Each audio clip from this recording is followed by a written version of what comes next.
I was in the train, on the night train, standing room only, squished like a sardine. It was jammed, really jammed. But I went all the way to Koblenz. In Koblenz, I had to change. I went and I said, "How do I get to such and such?"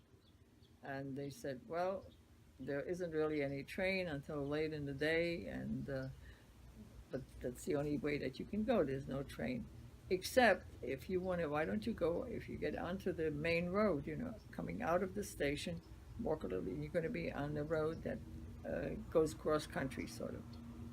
And they said a lot of people hitchhike over there.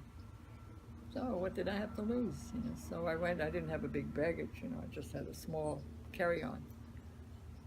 So I went out on the road, and I wasn't the only person that was out on the road.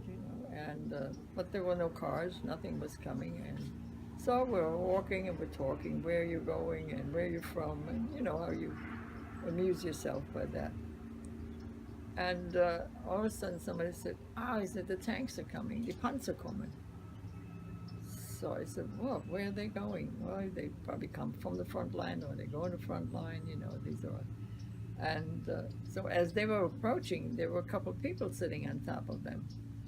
So the person that was next to me also wanted a ride for wherever, People didn't usually ask, where are you going? They would say, get on and find out on the way where you're going, maybe catch another ride. So they helped us up onto the tanks. Well, it was a little bit of a rough ride, Imagine. The tank on the street, I mean, it didn't go very straight. I think sometimes, it veered a little bit to the right side because if there were potholes, and it veered to the side.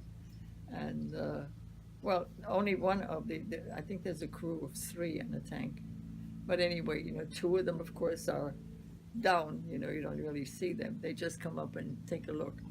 And the other one, he made sure that we all were seated sort of solidly, that we didn't fall off. Right. Because it's not a very good idea to fall off a tank and No. meet those rope things at the end.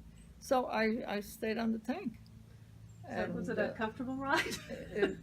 No, it wasn't a comfortable ride because it's like a bit wavy, because if you feel the tank goes up a little bit, it's felt all the way to the end, because so you have to.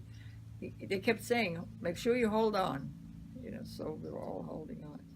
People were getting off, and I rode for about, I don't know, probably an hour and a half or something like that. The rest of the story, read Darker the Night, available at darkerthennight.com.